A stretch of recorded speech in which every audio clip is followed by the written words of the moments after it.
The Riverside Grand Hotel ballroom is packed with over 200 people, white linens on every table, crystal chandeliers catching the light, a raised platform at the front where my Uncle Richard is giving his retirement speech. 35 years with Morrison Technologies, Vice President of Operations, the man everyone supposedly respects.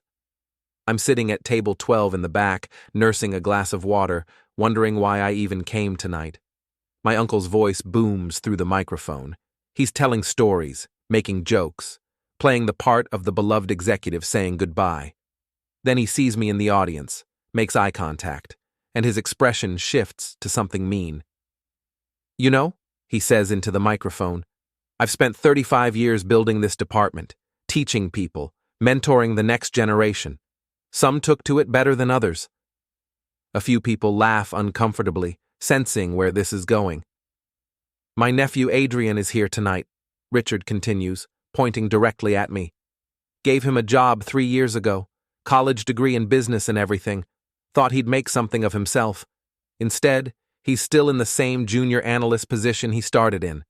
Waste of a college degree, honestly. But hey, at least I tried." The room goes silent. 200 people staring at me. Some with pity, some with curiosity, some pretending they didn't just witness public humiliation. I feel my face burning, my hands clenching under the table. And then, from the front row, CEO Margaret Chen stands up. She walks to the stage, takes the microphone from my uncle's hand before he can continue. "That's interesting, Richard," she says, her voice cutting through the awkward silence.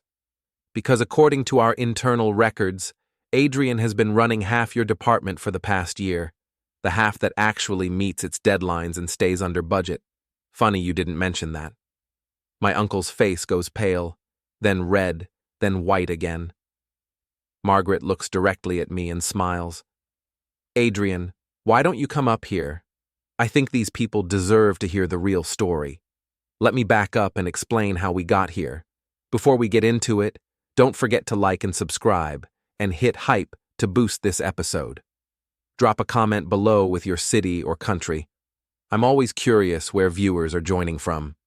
My name is Adrian Torres, 25 years old, fresh out of business school with a degree in operations management and about $60,000 in student debt. I'd worked my tail off for that degree, full-time student, part-time job, minimal social life. Had graduated with a 3.8 GPA and solid internship experience at 2 different companies. I'd applied to dozens of positions after graduation, had gotten interviews at several places, but my Uncle Richard had called me before I'd accepted any offers. "Adrian, come work for me at Morrison Technologies. I can get you in at the ground level. Learn the business from the inside. I'll mentor you personally." It had seemed perfect. A chance to work at a respected company, learn from an experienced executive, potentially fast-track my career. My parents had been thrilled. "Richard has been so successful. This is a great opportunity for you." So I'd accepted. Junior analyst in the operations department, starting salary of $58,000. Not great, but reasonable for an entry-level position in a mid-sized tech company.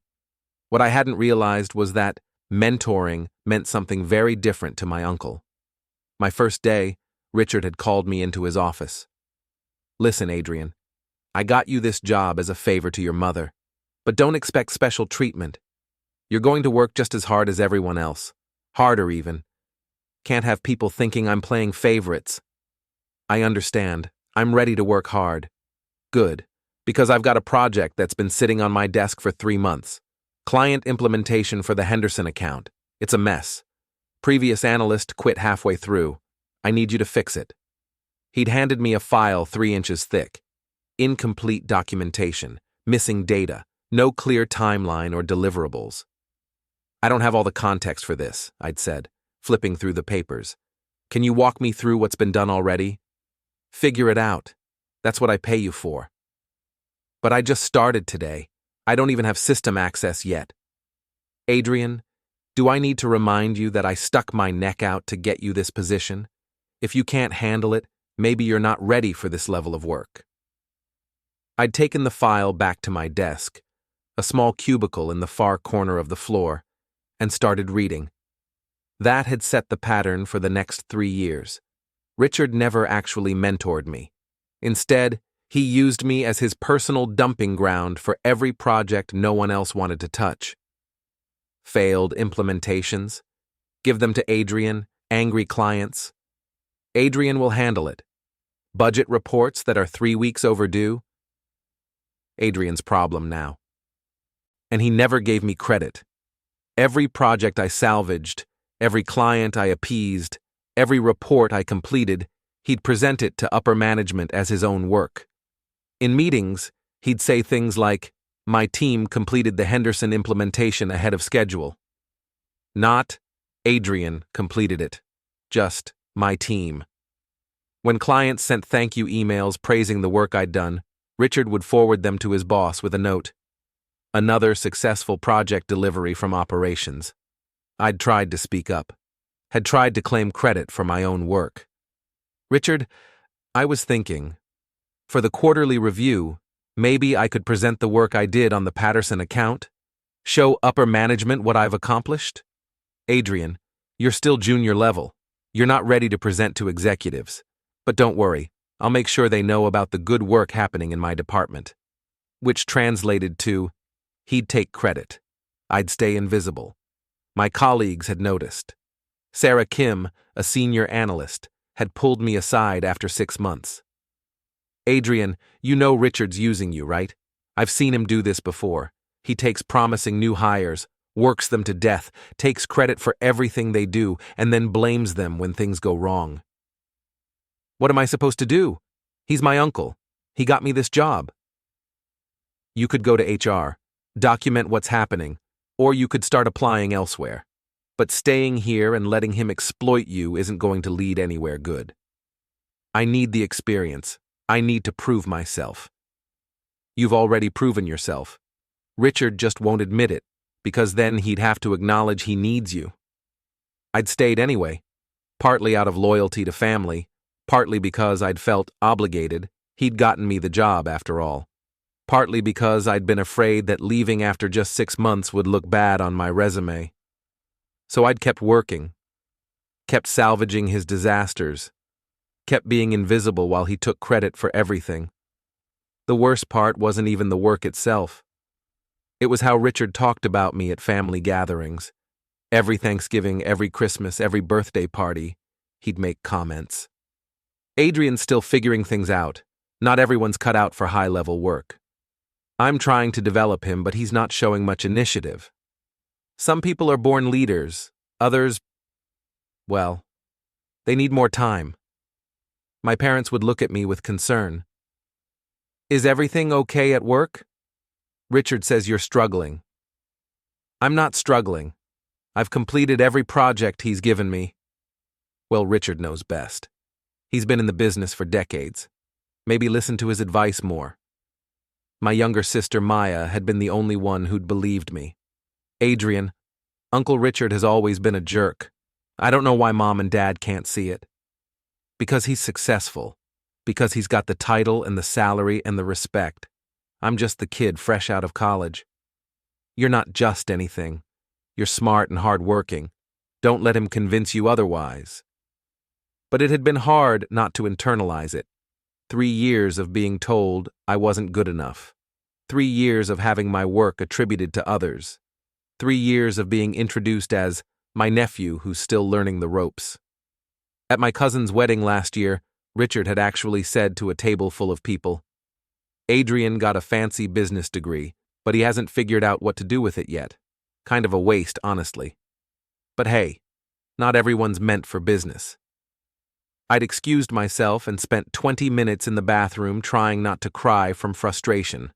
A waste of a college degree. That's what he thought of me. After 3 years of covering for his incompetence, fixing his mistakes, salvaging projects he'd mismanaged.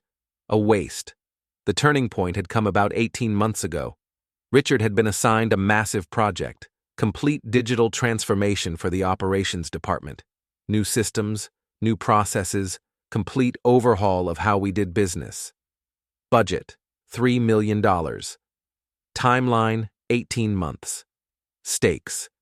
If we failed, Morrison Technologies would lose its competitive edge. Richard had been excited. This was his legacy project, the thing he'd retire on, the capstone of his career. He'd gathered the team in a conference room on a Monday morning. "This is the big one," he'd announced. "Digital transformation. We're going to modernize everything, and I'm going to lead us to victory." He'd unveiled his plan, which was not good. He'd wanted to implement everything at once, replace every system simultaneously. No phased rollout, no pilot programs, just rip out the old, plug in the new, hope it worked. "Richard," Sarah had said carefully, "that's extremely risky. If anything goes wrong, we'll have no backup systems. The entire department could go down. That's why it won't go wrong. We'll plan it perfectly. But we should at least consider a phased approach. I've been doing this for 33 years. I know what I'm doing." I'd watched that meeting and known, absolutely known, that this project was headed for disaster. Within 3 months, the digital transformation was a train wreck. Richard had selected vendors based on who gave the best sales presentations, not who had the best products. He'd agreed to timelines that were impossible. He'd cut corners on testing and training. The new systems kept crashing. Data was being lost. Employees couldn't do their basic jobs. Clients were complaining about delays, and Richard was panicking. "This is your fault," he'd told the team during a particularly bad week. "You're not implementing this correctly. You're not following my plan." "Your plan is fundamentally flawed," Sarah had said bluntly. "You tried to do everything at once. We told you this would happen. Don't blame me for your execution failures." It had been like watching a ship sink in slow motion. Everyone knew it was going badly. Everyone knew Richard was in over his head. But he refused to admit it or change course. That's when Margaret Chen, the CEO, had gotten involved. Margaret had called an emergency meeting with the operations team, without Richard present. "I've been reviewing the digital transformation project," she'd said, pulling up dashboards showing the disaster in real time. "We're $2 million over budget, 6 months behind schedule. Client satisfaction has dropped 15%. This is unacceptable." The room had been silent, everyone terrified they'd be blamed. "I need to understand what's actually happening here. Not Richard's version. The truth. Who can tell me the truth?" Sarah had looked at me. I'd looked at the table. "I can," I'd finally said, "if you want the truth. Please." So I'd explained everything. The rushed vendor selection, the impossible timelines, the refusal to do phased rollouts, the lack of proper testing, the cut corners on training. Richard's plan was doomed from the start, I'd concluded, but he wouldn't listen to anyone who tried to tell him that. Margaret had listened without interrupting. Then, "What would you do differently?" "Start over. Scrap the Big Bang approach. Implement in phases, one system at a time, proper testing, proper training. Push the timeline out another year, but actually deliver something that works." "How confident are you that would succeed?" "Very confident, if we do it right." Margaret had studied me for a long moment. "Adrian Torres, right? Junior analyst?" "Yes, ma'am." "How long have you been with Morrison?" 3 years. "And in those 3 years, how many of Richard's projects have you actually completed?" I'd hesitated. "Most of them." "Most?" "All of them. He assigns me projects. I complete them. He presents them as his work." "I see." Margaret had made notes on her tablet. "All right. Here's what's going to happen. Adrian, you're taking over this project. Not officially. We'll keep Richard as the named leader for political reasons. But you're going to redesign the implementation plan and execute it. You'll have full authority to make decisions. I'll make sure Richard doesn't interfere." "I don't know if that's... This company is losing money every day this project stays broken. I don't care about politics or hierarchy right now. I care about results. Can you deliver results?" I'd taken a breath. "Yes, I can." "Good. Sarah, you'll support Adrian. Everyone else, you report to Adrian now for anything related to digital transformation. Questions? No one had dared ask any. Great, get to work. The next 12 months had been the hardest and most rewarding work of my life. Margaret had called the first planning meeting 2 days after putting me in charge. Just me, Sarah, and the core team of 5 other analysts who'd been working on the digital transformation. All right, I'd said, standing at the whiteboard in the conference room. Let's start from scratch. What actually needs to happen here? We'd spent 4 hours that first day just mapping out the current disaster. 5 different new systems that had been partially implemented. 3 vendors who were in legal disputes with the company. 15 major bugs that were causing daily operational failures, and approximately 200 angry employees who couldn't do their jobs properly. This is worse than I thought, Marcus Chen, one of the senior analysts, had said. How did Richard even let it get this bad? By ignoring everyone who told him it was a bad plan, Sarah had said bluntly. Okay, so what's the right approach? I'd asked. If you could design this from zero, knowing what we know now, how would you do it?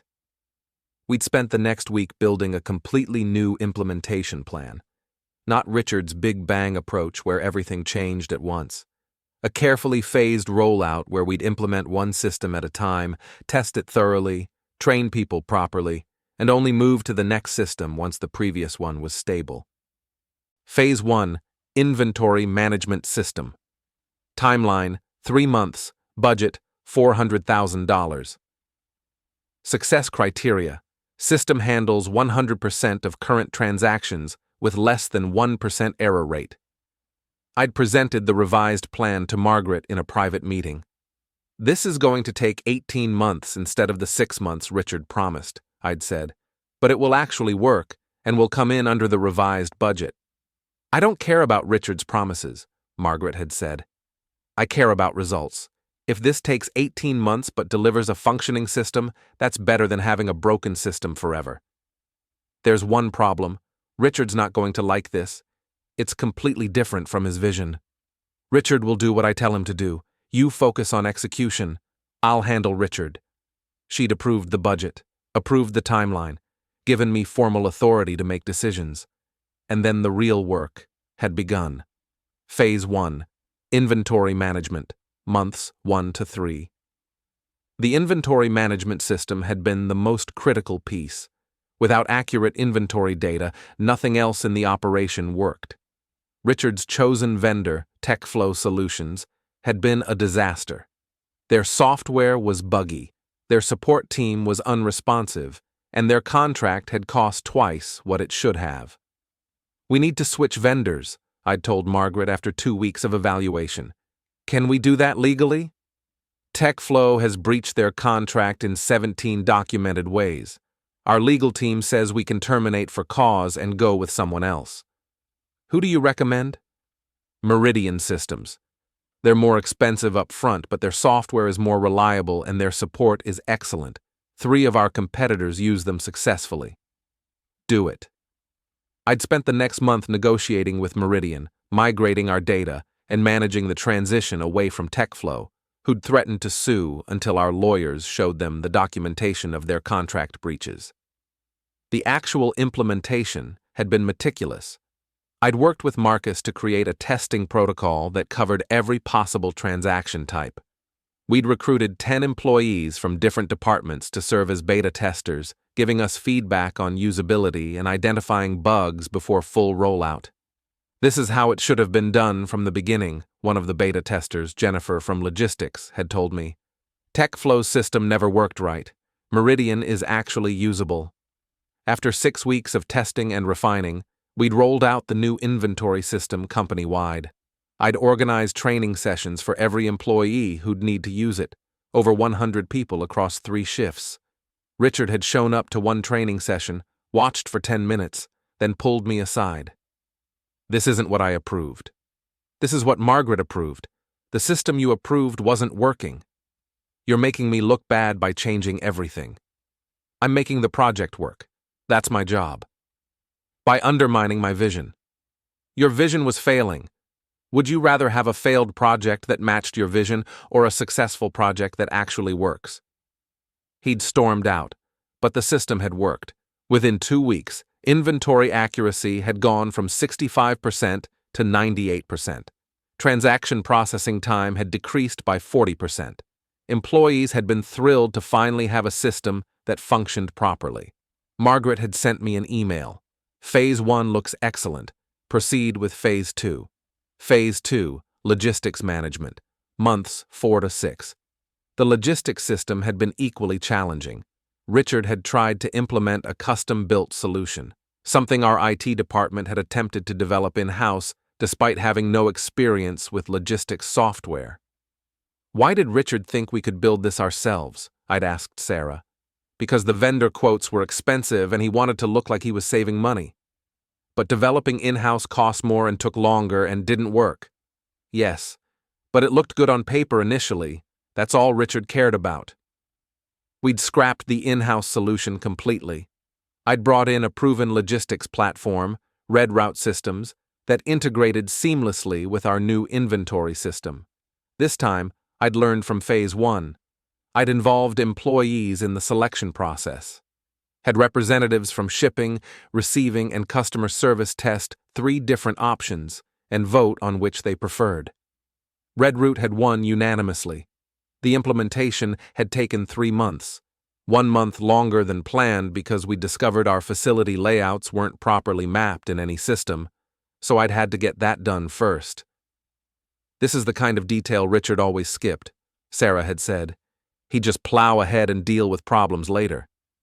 Which is why his projects always failed. Exactly.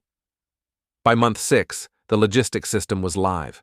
Shipping accuracy improved from 82% to 97%. Delivery times decreased by an average of 1.3 days. Customer complaints about shipping errors dropped by 60%. Richard had taken credit for the success in his monthly report to the board, naturally, but Margaret had been sending me separate updates documenting my actual contributions. Phase 3. Procurement. Months 7 to 9. Procurement had been a nightmare under Richard's partially implemented system. Purchase orders were being lost, vendor relationships were strained. We were paying premium prices because we'd burned bridges with our best suppliers.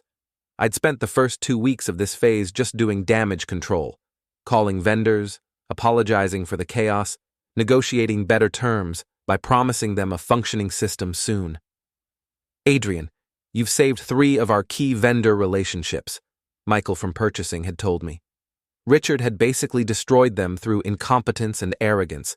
They only came back because you personally reached out and convinced them we were changing.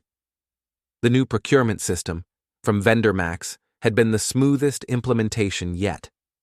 I'd refined the process based on what I'd learned from phases 1 and 2. Better testing protocols, more thorough training, more employee involvement. By month 9, procurement cycle time had decreased from 32 days to 11 days. We were getting better prices because our orders were accurate and timely. Vendor satisfaction scores had improved dramatically. Phase 4. Client Management. Months 10-12. This had been the most visible phase. Our client-facing systems had been a disaster. Lost communications, missed deadlines, inaccurate reporting. Clients had been frustrated, and some were considering switching to competitors. I'd implemented Salesforce Enterprise, something Richard had rejected as too expensive. But I'd shown Margaret that losing even one major client would cost more than the Salesforce implementation. "You're right," she'd said. "Do it. And let me know if you need me to smooth things over with any clients." I'd personally called our top 20 clients and explained the changes. "I know the past year has been frustrating. I'm Adrian Torres. I'm leading the digital transformation now, and I want to tell you exactly how we're fixing things." Most had been skeptical, but willing to give us one more chance. The implementation had been flawless.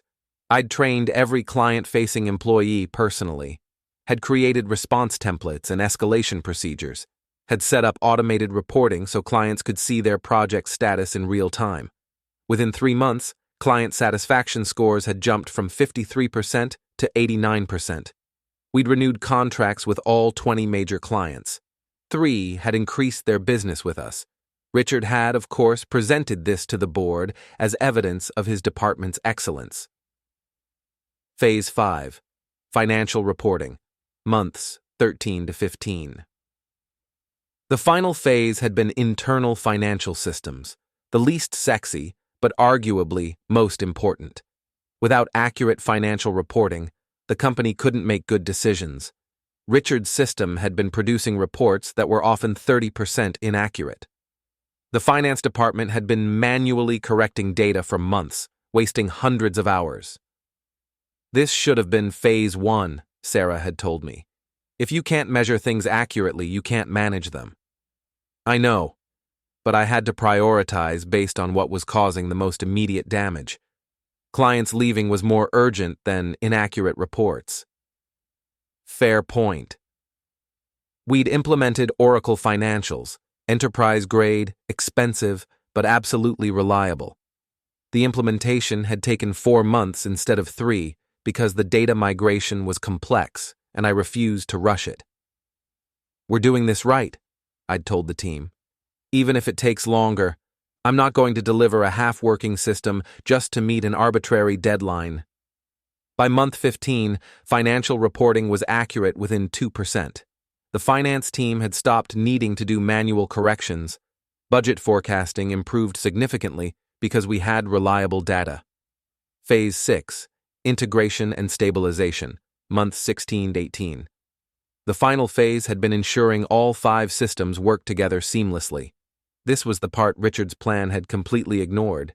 He'd just assumed if you implemented 5 systems, they'd automatically integrate. They hadn't.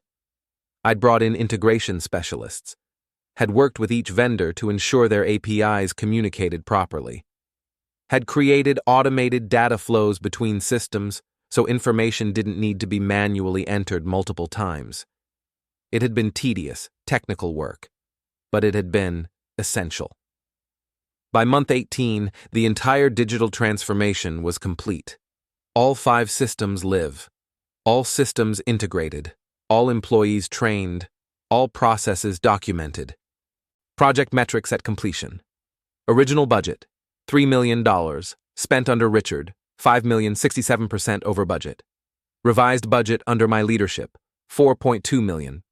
Actual spent, $3.8 million, $400K under revised budget. Original timeline, 18 months. Actual timeline under revised plan, 18 months on schedule. System uptime, 99.7%. Employee satisfaction, 87%. Client satisfaction, 89%. Margaret had called me into her office the day we officially closed the project. Adrian, this is exceptional work. You took a disaster and turned it into one of the most successful technology implementations I've seen in my 20 years in business. The team did incredible work. The team did incredible work because you led them well. Don't diminish your role. This success is yours. Thank you. That means a lot. I mean it, and I'm making sure everyone knows it. Which brings me to Richard's retirement gala next month. That's when she'd told me her plan to publicly correct the record about who'd actually done the work. I'd been terrified, but also, finally, ready to be seen. While running the digital transformation, I'd also been handling Richard's other responsibilities. He'd been increasingly checked out, focusing on his upcoming retirement, planning his golf trips, updating his LinkedIn with retirement announcements. So everything else had fallen to me.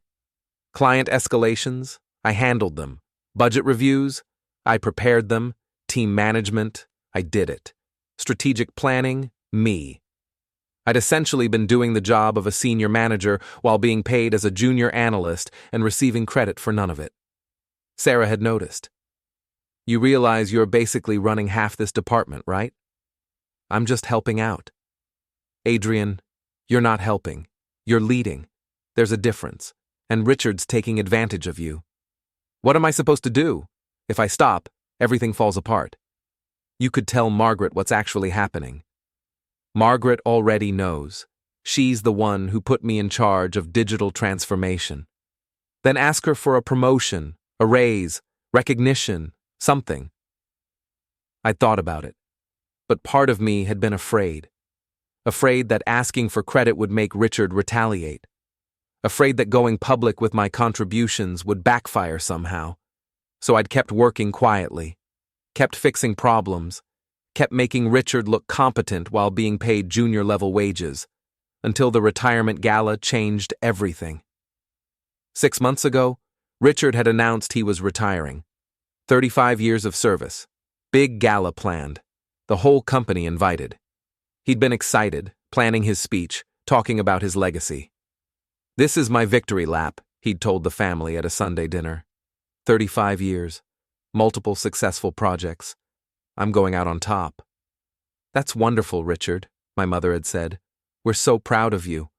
Unlike some people, I actually made something of my career." He'd looked directly at me when he'd said it. "What's that supposed to mean?" I'd asked. "Just that it takes a certain kind of person to succeed at this level. Not everyone has what it takes. I've worked for you for 3 years. I've completed every project you've assigned. You've completed tasks. That's not the same as leadership. That's not the same as vision. You're still at the same level you started at. That should tell you something." Maya had kicked me under the table, warning me not to engage. But I'd been so tired of it. So tired of being dismissed. So tired of my own family believing I was a failure when I'd been holding up half a department. "Maybe the reason I haven't been promoted," I'd said carefully, "is because someone's been taking credit for my work." "Excuse me?" "Every project I've completed, you've presented as yours. Every success I've had, you've claimed. How am I supposed to advance when no one knows what I've actually done?" "That's ridiculous. If you'd done anything worth recognition, people would know. They don't know because you won't tell them. Or maybe there's nothing to tell. Maybe you're just not as good as you think you are." The table had gone silent.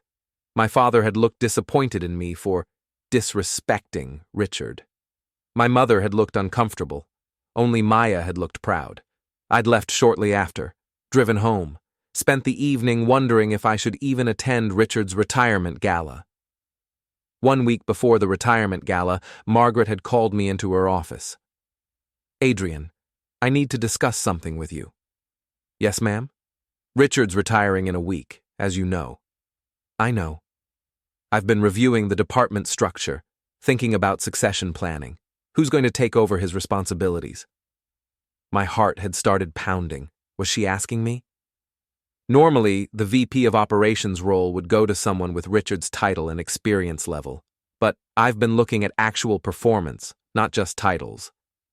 "Okay. The digital transformation project is complete.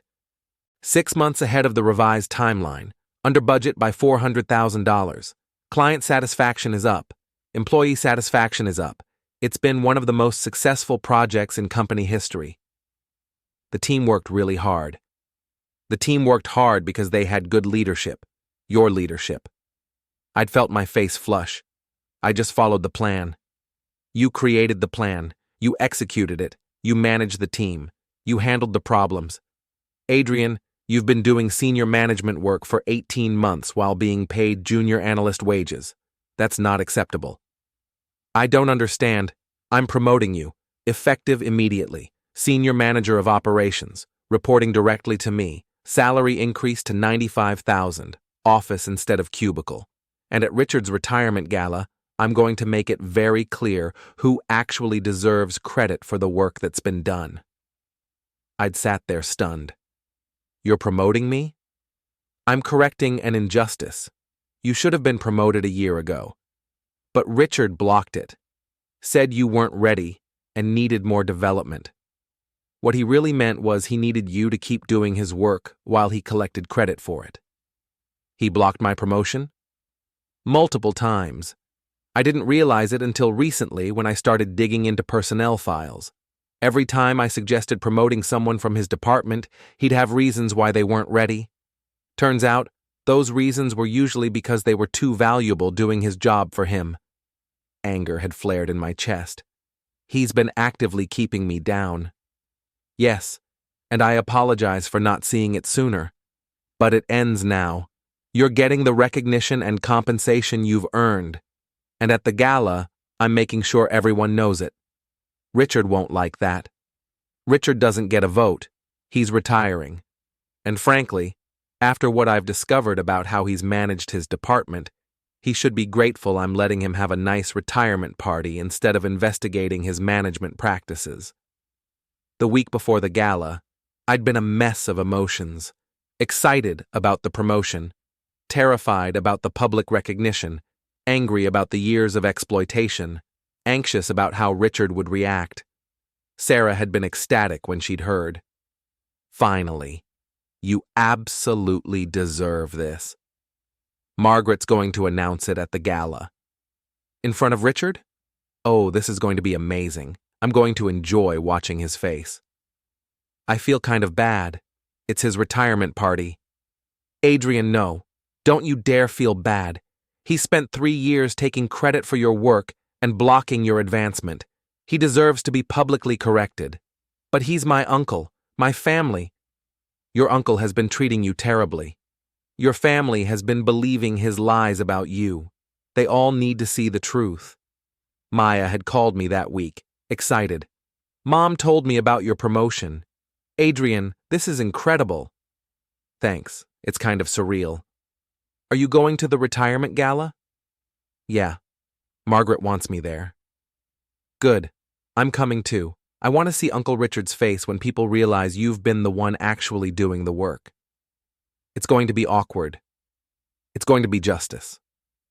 The night of the gala, I'd put on my best suit, had driven to the Riverside Grand Hotel, had walked into that ballroom full of 200 people and wondered if I was making a huge mistake by being there.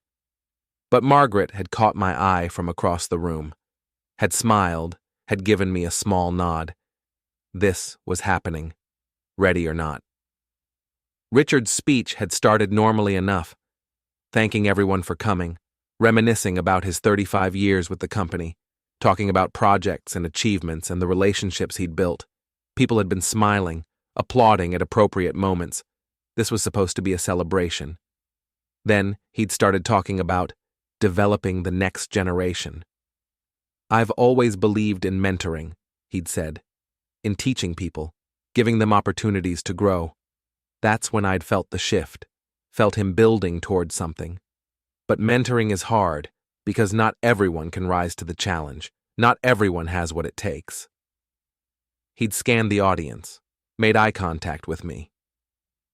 My nephew Adrian is here tonight. People had turned to look. I'd felt my stomach drop. Gave him a job 3 years ago, college degree in business and everything. Thought he'd make something of himself, tried to mentor him, tried to develop him. I'd gripped my water glass, knuckles white. But some people just don't have it. Still in the same junior analyst position he started in 3 years ago. Hasn't advanced, hasn't shown initiative. Waste of a college degree, honestly. The room had gone silent. People staring. The humiliation burning through me. But hey, Richard had continued, smiling like this was all in good fun. At least I tried. Can't say I didn't give him a chance. Some uncomfortable laughter. Most people looking awkward. And then Margaret had stood up. Margaret had walked to the stage with the kind of confidence that came from being CEO for 15 years. Not rushed, not angry, just deliberate and commanding. She'd taken the microphone from Richard's hand before he could continue his speech. He'd looked startled, started to protest, but she'd given him a look that made him step back. That's interesting, Richard, she'd said, her voice carrying clearly through the sound system. Very interesting story about your nephew. Can I add some context for our guests? Richard's smile had faltered. I was just finishing my remarks. Your remarks are finished, Margaret had said flatly.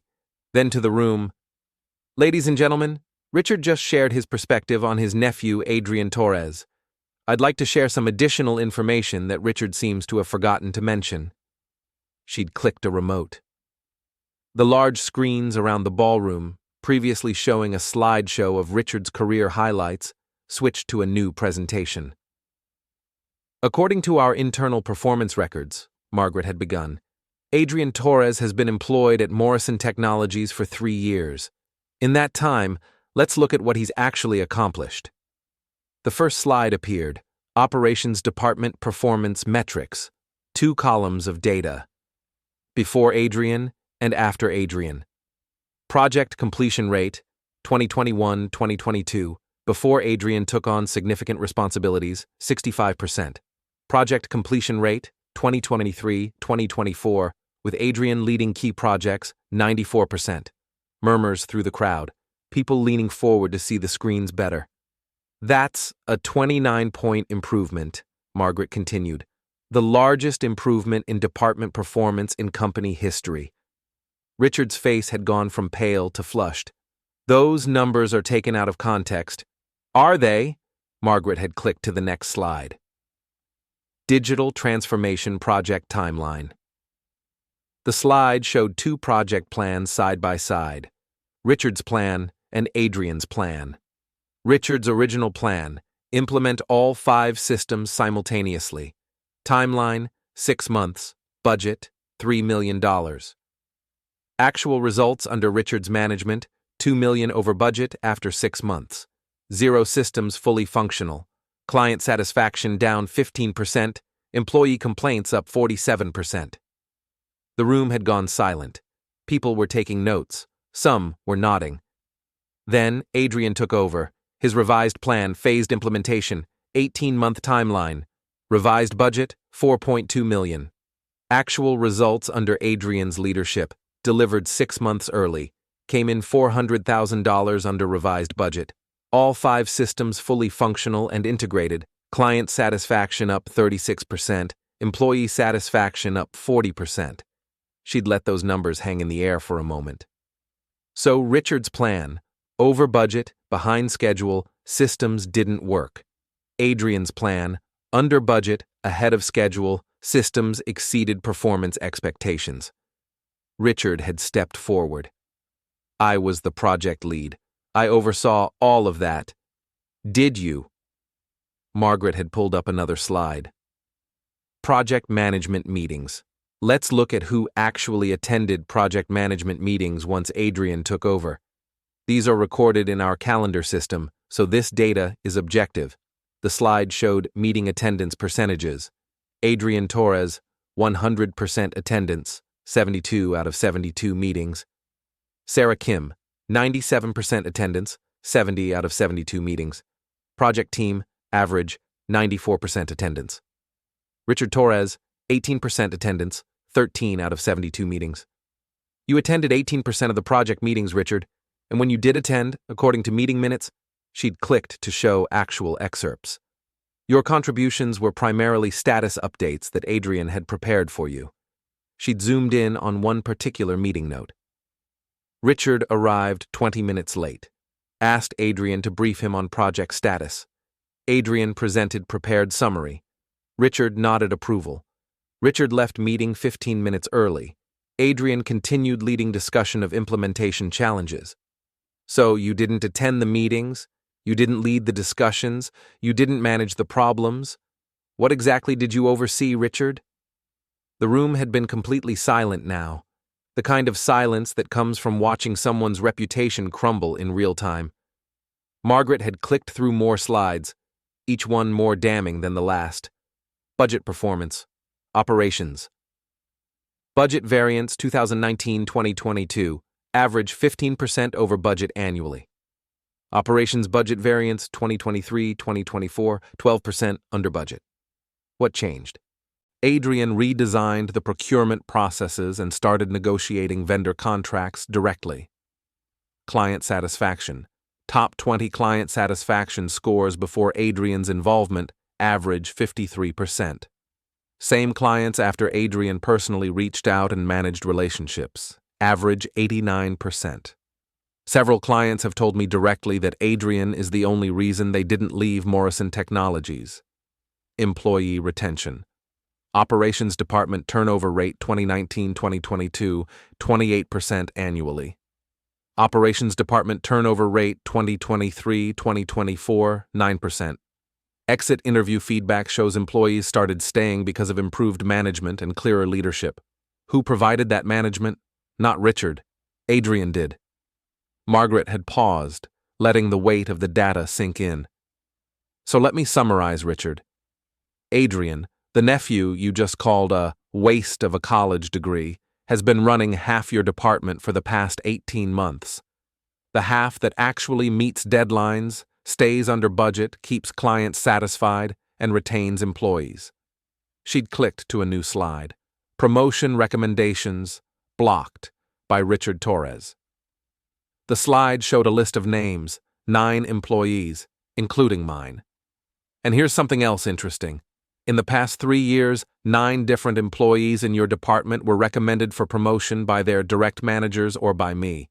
You blocked all 9 recommendations. Do you know what all 9 employees have in common? Richard hadn't answered, had just stared at the screen. They were all doing work that made you look good, work you were taking credit for, and if they got promoted, they might get visibility with upper management, might start getting credit for their own work, might expose the fact that you weren't actually doing the job you were being paid 6 figures to do. She'd clicked to my name on the list, highlighted. Adrian was recommended for promotion 4 separate times, once by his direct supervisor, once by me, twice by clients who specifically requested he be given more authority on their accounts. You blocked all 4 recommendations. Your reasoning? She'd pulled up quotes from HR documents. Not ready for senior-level work. Needs more development. Still learning the basics. Lacks leadership potential. Meanwhile, Margaret had continued, he was leading your flagship project, managing client relationships worth millions of dollars, mentoring junior team members, and delivering better results than you'd achieved in 30 years. The room had erupted in murmurs, people looking at Richard with expressions ranging from shock to disgust to disappointment. Sarah, from her table near the front, had actually started clapping. Slow, deliberate applause. Others had joined in, not celebrating Richard's humiliation, but acknowledging the truth finally being told. Margaret had held up her hand for silence. I want to be clear about something. I'm not sharing this to embarrass Richard on his retirement day, though I think some embarrassment is warranted given what he just said about his nephew in front of 200 people. I'm sharing this because Adrian deserves recognition, because 9 other employees who Richard exploited deserve recognition, because everyone in this company needs to understand that performance matters more than politics, that actual results matter more than taking credit for other people's work. She'd turned to look directly at me. Her expression had softened. Adrian, why don't you come up here? I think these people deserve to hear your side of this story. I'd felt every eye in the room turn to me, 200 people watching, waiting. My legs had felt like concrete as I'd stood up. The walk from table 12 to the stage had felt like it took an hour, though it was probably only 30 seconds. Margaret had handed me the microphone. Her expression had been encouraging. Just tell the truth, she'd whispered. Richard had been standing off to the side of the stage now, his face a mixture of rage and panic. He'd tried to catch my eye, maybe to silently plead with me not to make this worse. I hadn't looked at him. I'd looked at the crowd, at my colleagues, at clients I'd worked with, at my sister Maya, who was grinning and giving me a thumbs up, at my parents, who looked shocked and confused. And I'd started talking. I'd stood on that stage, microphone in hand, looking at 200 faces. Richard standing next to me, his expression somewhere between rage and panic. Margaret behind me, arms crossed, waiting. I don't really know what to say, I'd started. I wasn't planning to speak tonight. Just tell the truth, Margaret had said quietly. So I had. 3 years ago, my uncle gave me a job here. I was grateful. I'd just graduated college. I had student loans. I needed work. And I thought, maybe naively, that working for family would be a good opportunity. I'd paused, gathering my thoughts. The first day, Richard gave me a project that had been sitting on his desk for 3 months. A failed client implementation. He told me to fix it. Didn't give me context. Didn't give me training. Just told me to figure it out. So I did.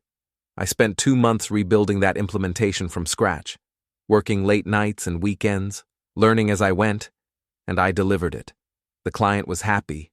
The project was successful. Richard presented it to management as his victory. I didn't mind. I was new. I figured that's how things worked. But then it kept happening. Every project I completed, he'd claim credit. Every success I had, he'd present as his achievement. For 3 years, I've been the invisible worker behind his public success. I'd looked at Richard. He'd been staring at his feet. And at family gatherings, he'd tell everyone I was struggling, that I wasn't cut out for this work, that I was a waste of a college degree. He'd convinced my own parents that I was failing.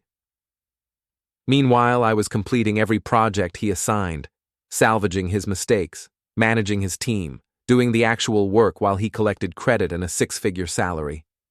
The room had been completely silent. When the digital transformation project started failing under his management, Margaret asked me to fix it. So I did. I redesigned the whole approach. I led the team, I delivered results, and Richard took credit for all of it. So, when my uncle said tonight that I haven't advanced, that I'm still a junior analyst, that I'm a waste of a degree, he wasn't wrong about my title, but he was completely wrong about why. I haven't advanced because he's been actively blocking my promotions, so I'd keep doing his work for him. I haven't been recognized because he's been stealing my credit. And I've been made to look like a failure because he's been lying to everyone, including my own family, about my performance. I'd felt tears threatening, had pushed them back. I love this work. I love this company. I love solving problems and leading teams and delivering results. But I've spent 3 years being told I'm not good enough, while simultaneously proving that I'm more than good enough. So thank you, Margaret, for finally seeing the truth. And thank you for giving me the chance to finally tell my side of this story. I'd handed the microphone back to Margaret. The room had erupted in applause. Genuine, sustained applause. People had been standing, cheering, for me. Richard had left the stage immediately, hadn't stayed for the rest of the event, had just walked out of his own retirement gala. Margaret had finished the evening by officially announcing my promotion, Senior Manager of Operations, reporting directly to her. Adrian has earned this promotion 10 times over, she'd said, and I apologize to him and to all of you that it took this long to recognize his contributions properly. After the formal program, people had swarmed me, colleagues congratulating me, managers from other departments introducing themselves, clients thanking me for my work on their projects. Sarah had hugged me, crying happy tears. You did it. You finally got the recognition you deserve. I can't believe that just happened. Believe it. Everyone saw the truth tonight. Maya had fought through the crowd to reach me. That was the most satisfying thing I've ever witnessed. Did you see Uncle Richard's face? He looked like he wanted to disappear. Good.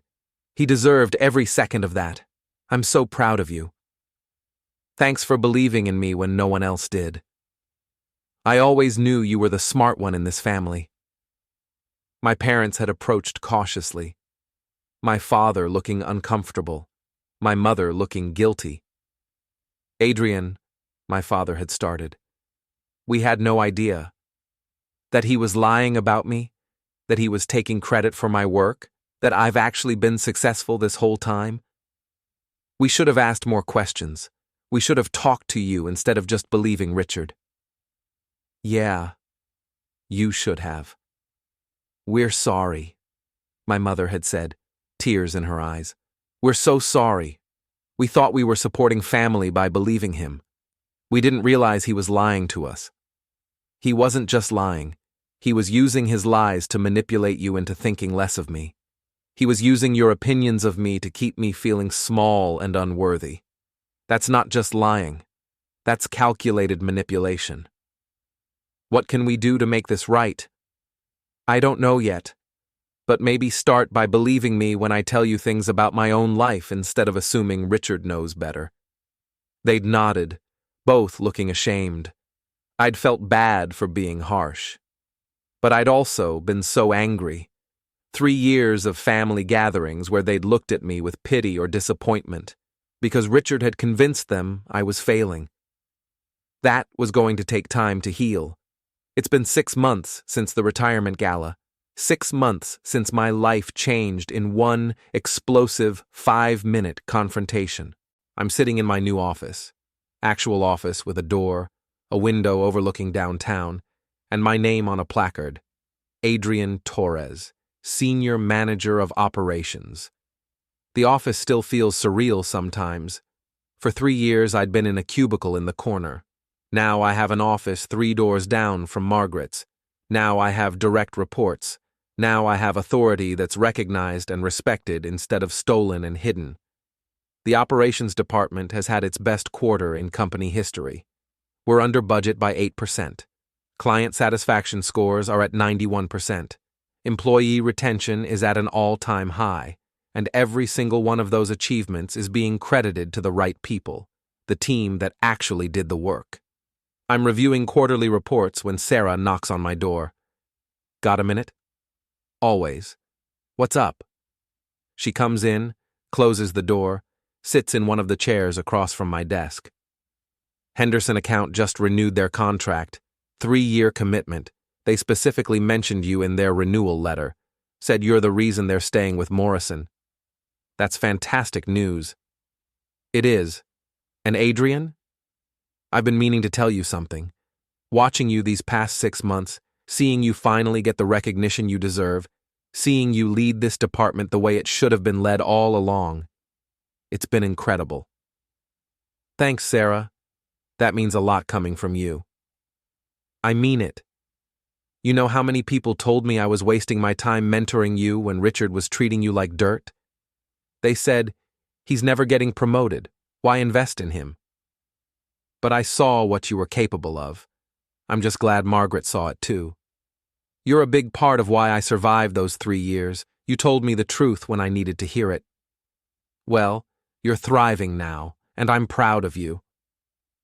After she leaves, I think about how much has changed. The work itself hasn't changed that much. I'm still solving operational problems, managing projects, keeping clients happy. But the context has changed completely. Now when I deliver results, they're attributed to me. When clients thank me, Margaret makes sure the board knows. When I lead successful initiatives, they go on my performance review instead of Richard's. And the team, my team now, is flourishing. Without Richard's toxic management style, people are actually excited to come to work. Marcus Chen, one of the analysts, had told me last week, Adrian, this is the first job where I've actually felt valued. Richard used to treat us like interchangeable parts. You treat us like people. That's just basic respect. You'd think so, but it's rare. I've also been working to change the promotion culture. No more blocking talented people from advancing. No more taking credit for other people's work. Last month, I recommended Jennifer from logistics for a promotion to team lead. She'd been doing excellent work, but hadn't been recognized. I documented her achievements, presented the case to Margaret, and gotten her promoted. Thank you, Jennifer had said when I'd told her. I've been here 4 years, and this is the first time anyone's noticed my work. Your work deserves to be noticed. That's going to change. I'm trying to be the leader Richard should have been, the mentor he'd promised to be, but never was. My phone buzzes. Text from Maya. Sunday dinner at Mom and Dad's. You coming? Not sure. Still weird. Come. They want to make things right. I hesitate before responding. Family gatherings have been complicated since the gala. My parents had tried to apologize multiple times. My father had actually cried during one conversation. I failed you as a father. I believed Richard's lies without ever asking you for your side. I'm so sorry. You believed him because he was convincing, and because you wanted to believe he was helping me. That's not an excuse. We should have trusted you.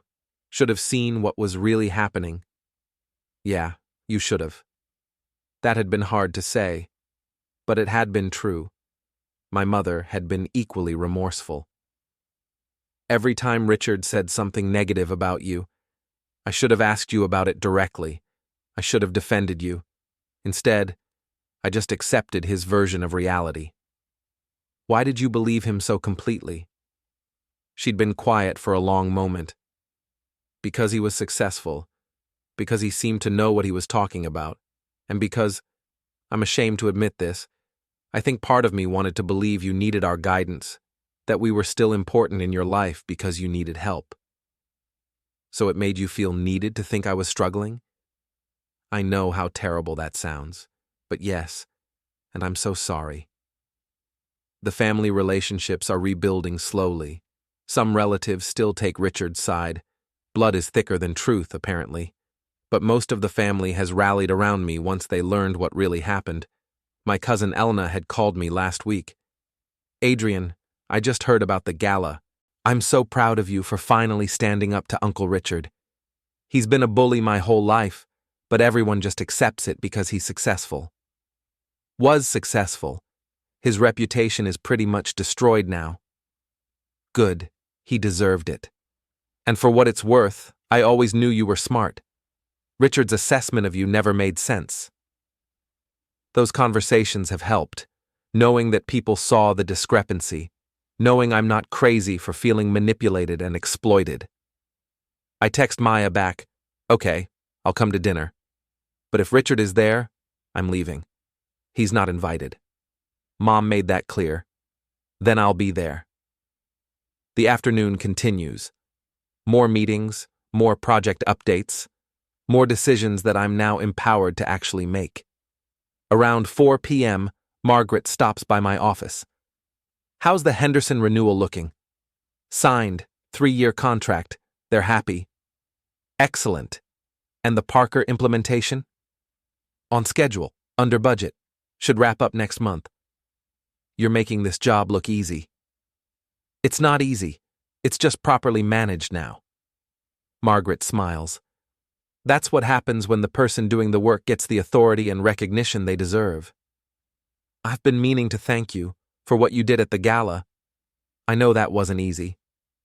It was necessary. I'd been watching Richard take credit for your work for too long. When he publicly humiliated you at his own retirement party, that was the last straw. He needed to be corrected. Some people think you were too harsh.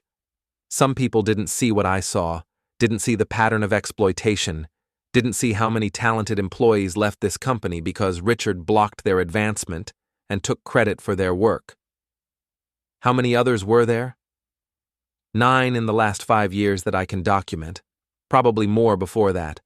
Richard built a career on exploitation. What I did at the gala wasn't harsh, it was accountability. After she leaves, I sit with that. 9 other people. 9 careers derailed or delayed because Richard needed workers he could exploit. I'd been number 9.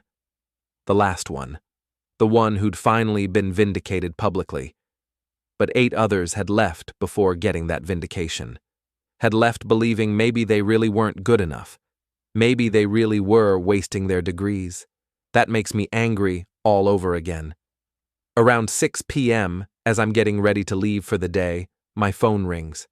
Unknown number. Hello? Adrian, this is David Mershon from Tech Vista. We met at the Morrison Leadership Conference last month. Oh, yes. Hi, David. I'm calling because we have a VP of Operations position opening up, and your name came up in our candidate discussions. Would you be interested in exploring the opportunity? VP of Operations. At another company, probably making significantly more than my current $95,000. That's flattering, but I'm pretty settled here at Morrison. I understand, but we're prepared to offer a substantial compensation package. And after what I've heard about your work, not just the digital transformation, but how you've rebuilt the entire operations department, we think you'd be perfect for this role. Can I think about it? Of course. But Adrian, the industry is noticing you now.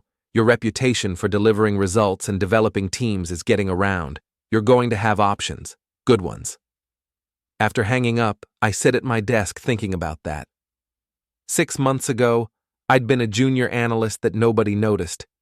Richard's exploited nephew, the family failure. Now I'm getting VP-level job offers from competing firms. Now my reputation is mine instead of Richard's. Now people know my name and respect my work. That night at the gala, standing on stage while Richard tried to humiliate me, I'd never imagined this outcome. I'd never imagined that 5 minutes of truth-telling would transform my entire career, but it had. And as I drive home that evening, past the university where I'd gotten my waste of a degree, I feel something I haven't felt in 3 years.